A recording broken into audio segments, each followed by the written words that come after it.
Shabbat Shalom to everybody. This parsha talks about kosher food, among the many other subjects.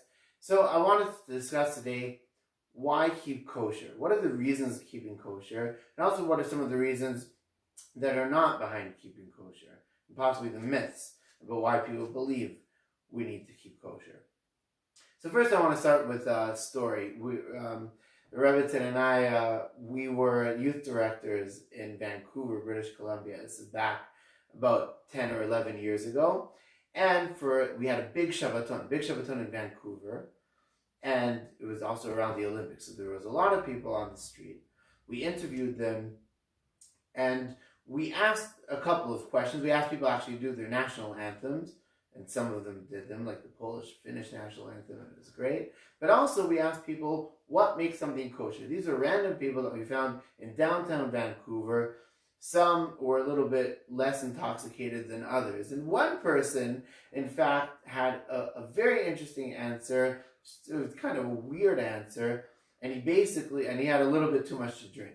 And he basically said, well, what makes something kosher is if you put anything on a counter with pickles. We filmed that. We put it up.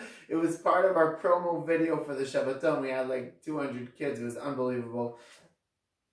And I was thinking to myself, what is this guy's obsession with kosher and pickles?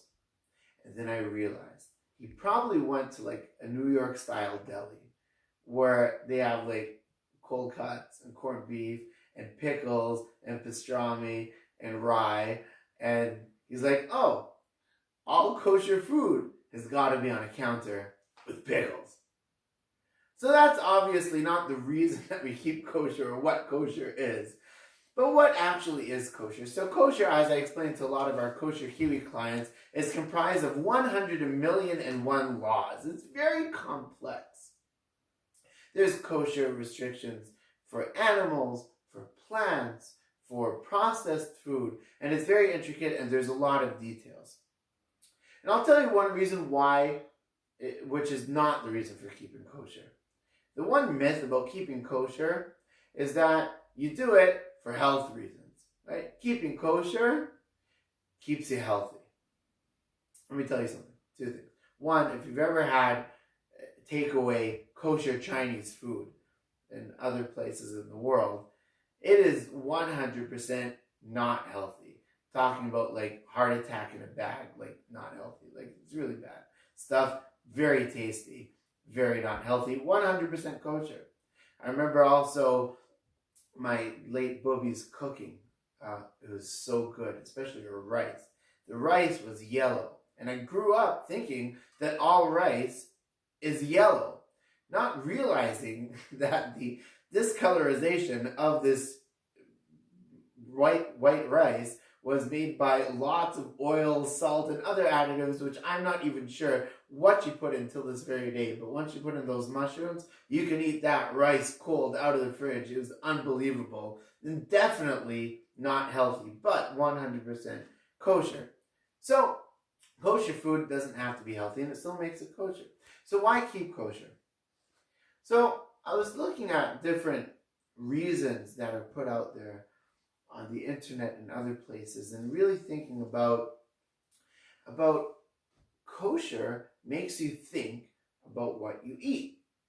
Anybody who keeps kosher, or anybody who makes kosher food for a kiddush or a meal, you can't just buy whatever you want. You have to go through the kosher Kiwi list. You have to look at other places. You have to look for symbols. You have to know, I can buy this brand, I can't buy that brand. So you have to think about what you do, and it really creates a level of mindfulness.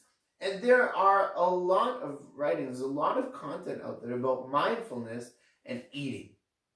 Mainly two things. One is there's many aspects of mindfulness in eating the preparation of the meal, but two really stood out to me. One is listen to your body. A person has to listen to themselves, to their body. Are you hungry? Are you not hungry? Do you want to eat? Do you want to put something in your body right now? Is it good for you? Is it not good for you? It's all about mindfulness and eating.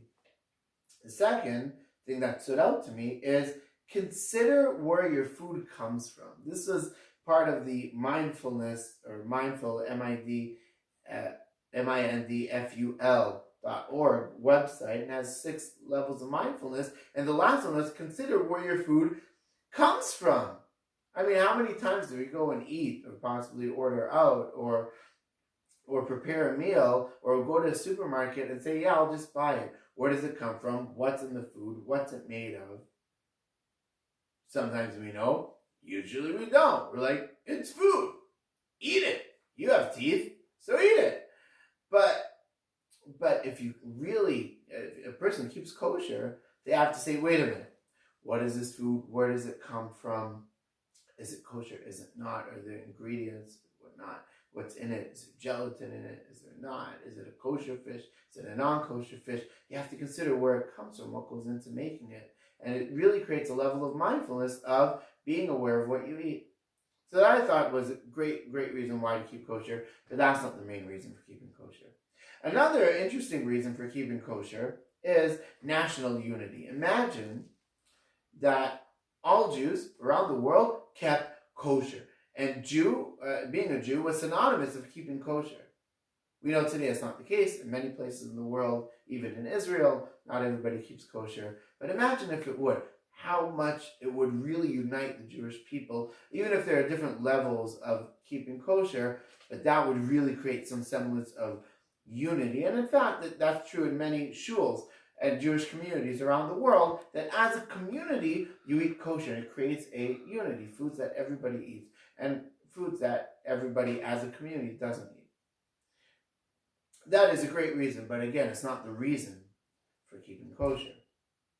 Another very good reason, which is the extension of mindfulness really, is discipline. Discipline. To say no. To know that there are foods that are forbidden, foods that you have restrictions, you cannot eat. Think of all the diets people have today, self-imposed diets, people who become vegan or vegetarian or the mix between the two. People who go on an Atkins diet, people who are celiacs, possibly like myself, who cut out gluten from their diet and decide that some things, maybe because of physical reasons, maybe because of emotional or moral reasons, whatever it may be, but they restrict that from their own diet.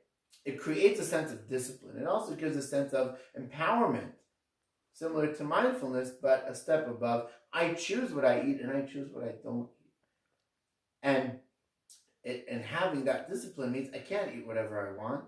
And if I can't eat whatever I want, I have to be disciplined about it. I have to be meticulous about it. I have to stick to my rules and I have to not break them.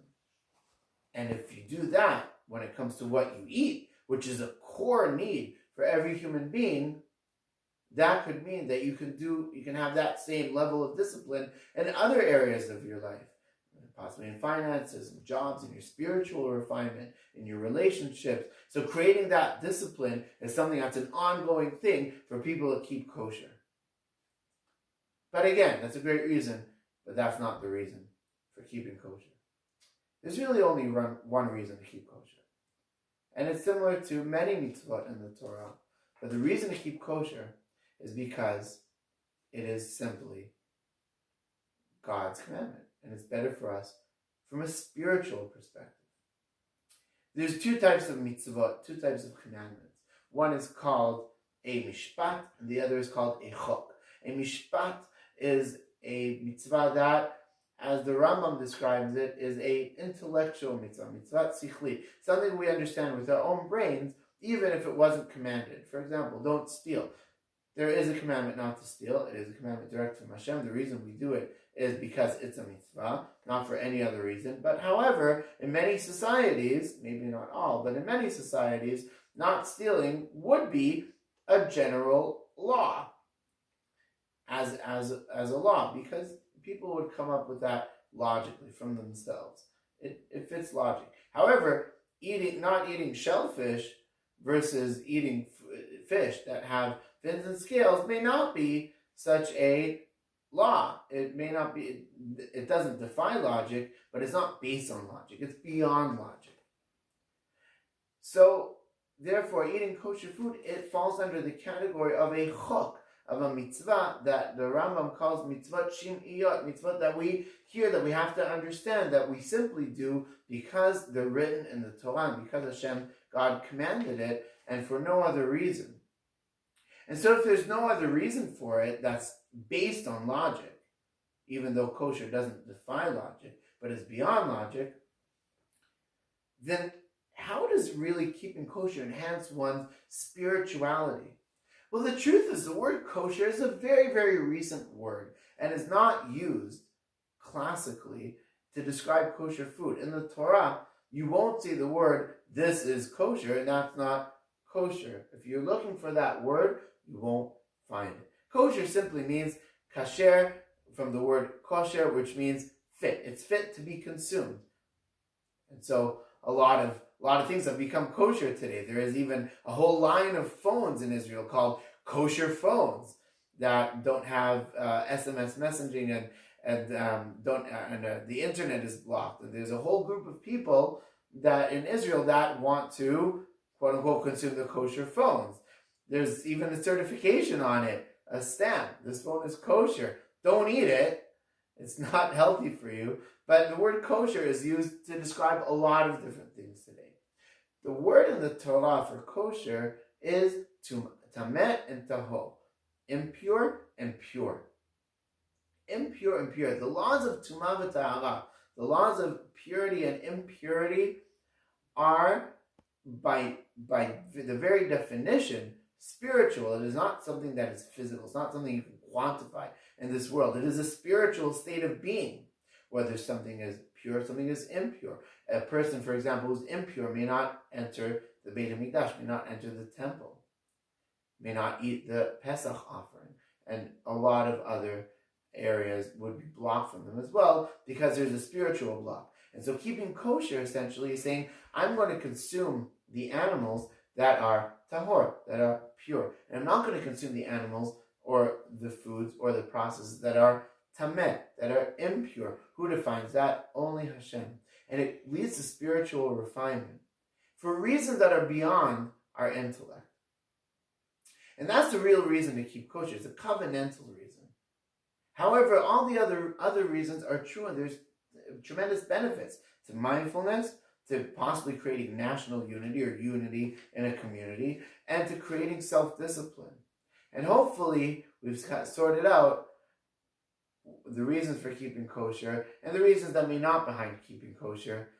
And somebody who definitely becomes more observant in Judaism is usually synonymous with somebody who starts keeping Shabbat more and starts eating kosher food more. And maybe we can all take one step forward to eat maybe a little bit more kosher food and maybe incorporate that into our life, whether it be for the spiritual reasons, whether it be for create mindfulness, discipline, or create unity in the community where more and more people are eating kosher. Shabbat Shalom.